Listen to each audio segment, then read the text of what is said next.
spotlight to today's event. We're grateful for that. And again, I mentioned the drive that a lot of you made today, and you're probably going, why Sanderson?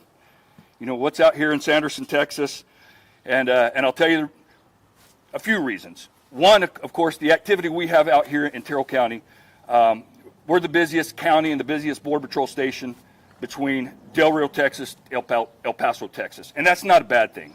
The people that we catch crossing the border are no different than the majority of us. Yes, we may see some criminals, but I deal with them often, and the vast majority aren't any different than us. So when we talk about a lot of activity, it doesn't mean it's a dangerous place. So we welcome always people to come out and visit our portion of Texas. The other reason that we're here, obviously, is because of the border wall that's looking to be built in the Big Bend region. And it's actually going to stretch from Hudspeth County all the way down through Valverde County at a price of about $7.5 billion. 7.5. And I didn't tell you that I'm a retired Border Patrol agent. I spent 26 years with U.S. Border Patrol. I grew up right here in Sanderson, Texas. I graduated high school right here in Sanderson, Texas. And I moved home about 15 years ago to take over the command of the Border Patrol station. Not only did I work here in Sanderson, but I spent part of my career out in Sierra Blanca, Texas, which is the furthest west station of the U.S. Border Patrol, where they're starting to initiate the fence building, the actual vertical wall. I was a Border Patrol agent, a second line supervisor in Alpine, Texas, which is the middle portion of the Big Bend, and then, of course, the easternmost portion. I can tell you that we never had a plan for any type of physical barriers being built in the Big Bend region. And the reason we had no plan for a physical barrier is because we have what I like to call a God-made barrier, both in Mexico as well as mountain ranges here in the United States. It just doesn't make sense. And again, I've worked Sierra Blanca, where you have the Eagle Mountains that create that barrier. Then when you drive down towards Van Horn and Valentine, the beginning of the what we call the rim, in the mountain ranges that run all the way down through Presidio. And then you have the starting of the Big Bend Ranch State Park, the Big Bend National Park, Black Gap State Park, and then, of course, the beginning of Terrell County. And having worked those areas, I can tell you that what works is technology. And what works specifically here, and matter of fact, last week we had 3 groups detected by the Predator B drone. And that drone is a system that was actually first used by the Department of Defense, and it was turned over to CBP back in the early 2000s, where we first started using it. And I'll tell you that it has technology that are radars that detect people, and then cameras that help guide Border Patrol agents in. That technology, if we had drones, the Predator B specifically, spread out all across the border, not only would we not need a fence here in the Big Bend, but we wouldn't need a fence in those states, New Mexico, Arizona, and California, where you don't have a natural barrier such as the Rio Grande River. I'll move along to, again, my experience in border security, and I'll tell you, I support barriers. But I support barriers where they work. And a barrier is not going to work here. When I first went to Border Patrol in 1996, we had barriers in the urban-to-urban environments in Nogales. And it wasn't meant to just stop people.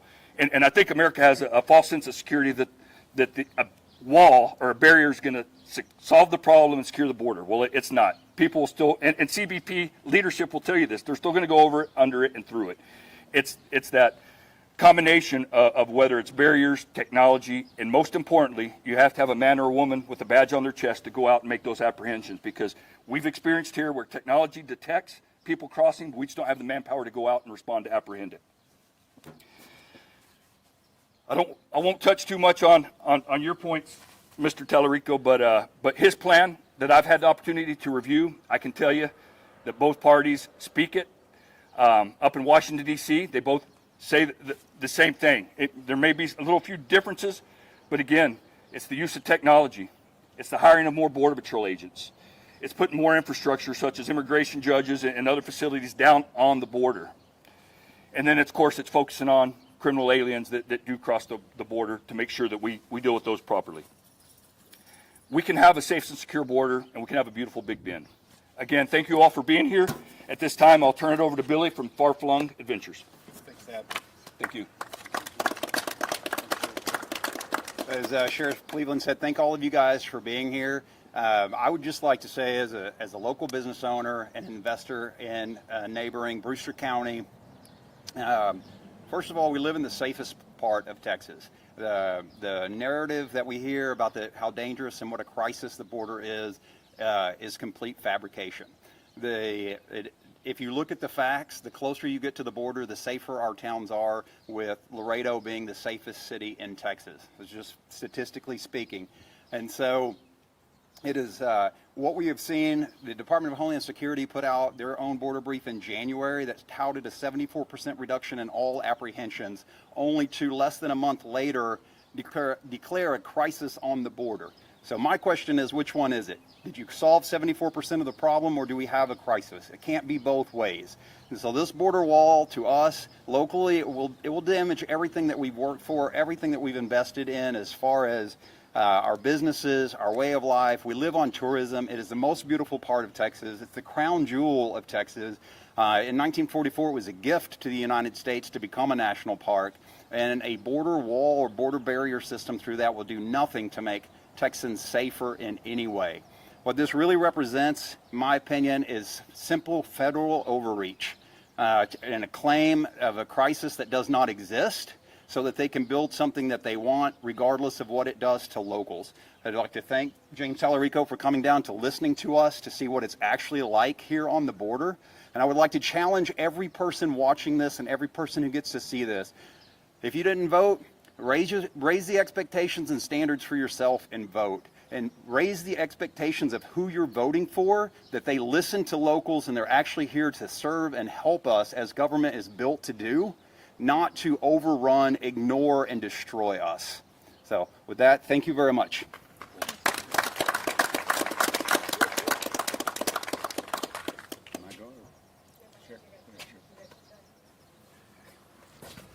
Sheriff, thank you for your hospitality, for being here today. I'm here to support and speak about Valverde County and my residents, where it's affecting their way of life. I'm here basically for a common sense approach at border security, and I think that's what we all need to be looking at. Spending billions and billions of dollars is not the answer. We have a broken system that hasn't been fixed for generations, and I think that in Valverde County, we're right on the border, but I've had a border structure, and I approve of that border structure being there because it protects my citizens. And it's only 1.5 miles long, but it's been compromised for the last 6 years. One administration tore it down with the intent to put it back up. The next administration stopped the project and just sealed it up, and it's compromised. And I've been working for 6 years to try to get somebody just to finish the project or put it back the way it was. But I'm here, in support of this movement to protect this beautiful countryside. It's a gift from God. But I'm also, supporting my citizens. We had a meeting last Thursday in Valverde County. There was 100 plus landowners from Lake Amistad to Terrell County that would be impacted by it. It's going to totally change their way of life. And not one individual there was in favor of that type of barrier. I think they're open to discussions on technology, but that's where it's at, and nobody wants to have that conversation. So thank you again for being here, and we'll be working to move this project forward. Thank you. Well, thank all of you for being here. Welcome to Big Bend, one of the most sacred regions in the state of Texas. I'm here with local elected officials, local law enforcement, local business owners. Some of us are Democrats, some of us are Republicans, some of us are independents, but we all believe in three things. We need strong border security. We love Big Bend, and we're opposed to this Big Bend border wall. That's why, with the support of these local border leaders, I'm announcing my plan for common sense border security. We need to hire more Border Patrol agents to stop illegal crossings. We have to hire more immigration judges to relieve the asylum backlog and weed out fraudulent asylum claims. We need to take advantage of modern surveillance technology to detect unauthorized crossings and ensure that we are keeping this border secure. And we got to make sure that ICE is focusing its resources on deporting those who mean to do us harm, not moms and babies and our hardworking neighbors. And finally, we have to stop this corrupt border wall through Big Bend and focus our resources on physical barriers where they're actually needed. A border wall through Big Bend would be a monument to corruption.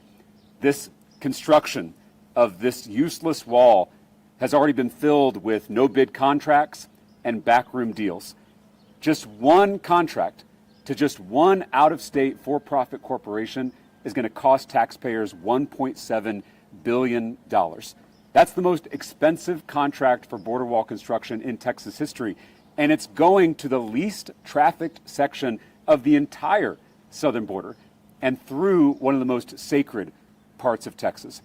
That is the opposite of common sense, and it's what we are standing together to oppose. We have so much more work to do on this issue. I think Joe Rogan said it best. They're doing this for a nice contract. We need more Border Patrol agents. We need more immigration judges. We need more surveillance technology. Both parties have failed us on our border. Most Texans don't want open borders. Most Texans don't want this corrupt border wall. What we want, what we need, is common sense border security, and we need it today. And so with that, I'm happy to answer any questions. We do have the experts behind me, and so if you have a question for one of them, please let us know. And I will tell the local officials behind me if I say something inaccurate, please feel free to correct me and jump in. Ryan? James, we're here in a county of 600 people. But the issues here, of course, have outsized impacts to the rest of the 30 million people in the state. What message do you hope this sends to people who maybe have never been to Terrell County, who are in Houston and Dallas and San Antonio? Well, part of why we're doing this tour of border communities is to show off the beauty, show off the rich culture of these communities. Many of you know that my mom grew up in Laredo. Some of you know that I come out to Big Bend every year. So the border means a lot to me personally.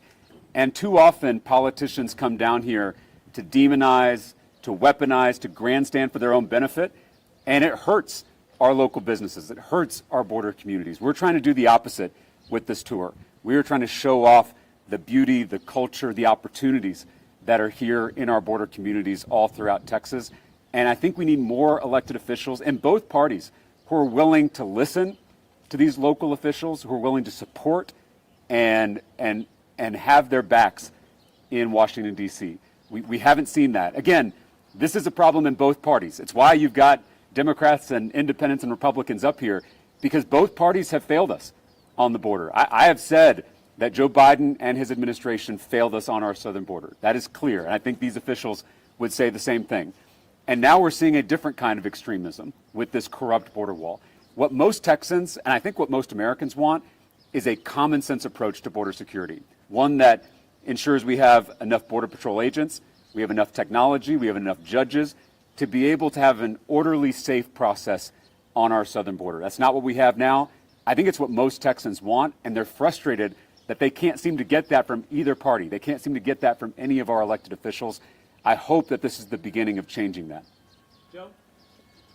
James, you've been out here enough to know that these communities, these Big Bend communities, are distinctive, and yet they all rely on the parks, on the river, on this area right here.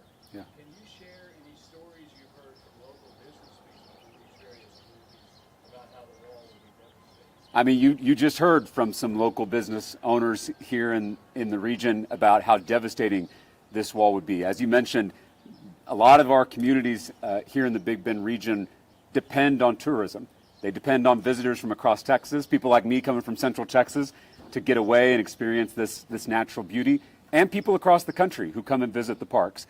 And I'm worried about what this senseless border wall would do to our tourism here in the region, what it would do to our local economies, that we should be supporting and growing and cultivating, not attacking with political, useless border walls.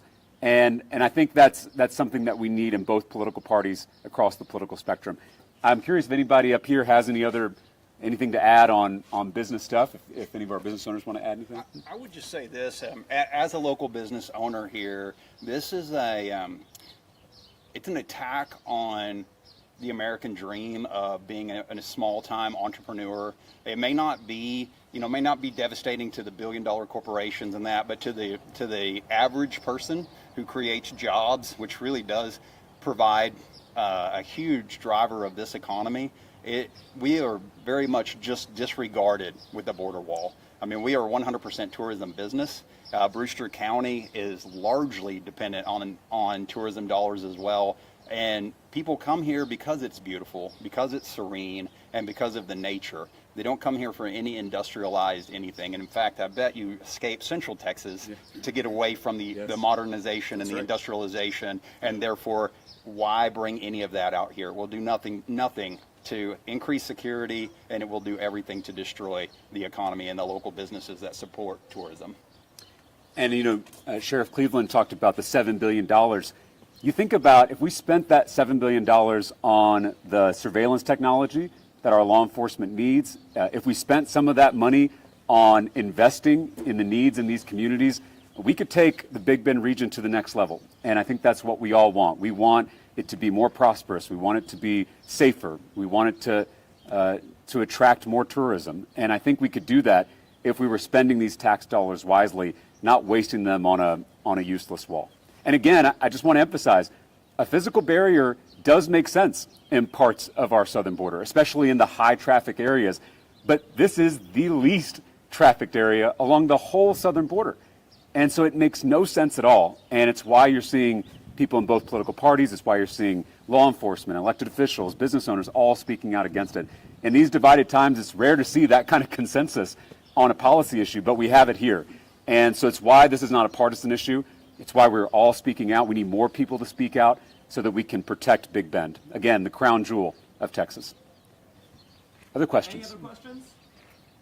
Awesome. Thank you so much, everyone. Thank you all for being here. Thank you, guys. Thank you. Best wishes. I know you're busy. Thank you, man. Appreciate it. Yes.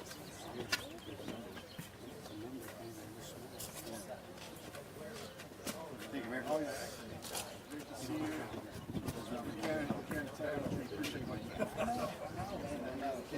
That's right. Doing it again.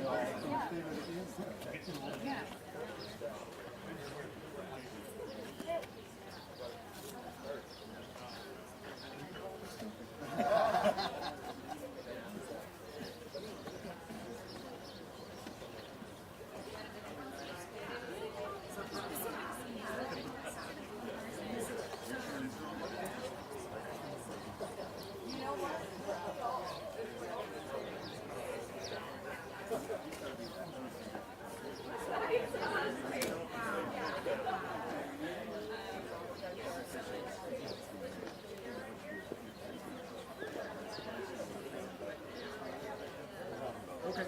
Yeah. Well, if we could just do one, sure. Yeah, let's do it. Let's do it. Yeah. Hey, I appreciate that. For sure. I got it. All right, here we go. Right here. They don't trust me.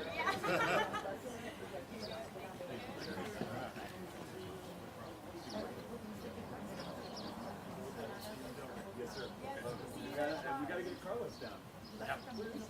He's in San Antonio. Okay. He just retired, so he's home. Del Rio, San Antonio. He's one of the best.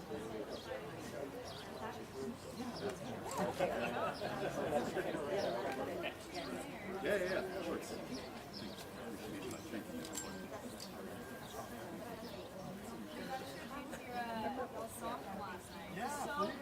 Yes, I know. I heard all about it. Everybody was talking about it. I think they got a video. Yeah, okay, good.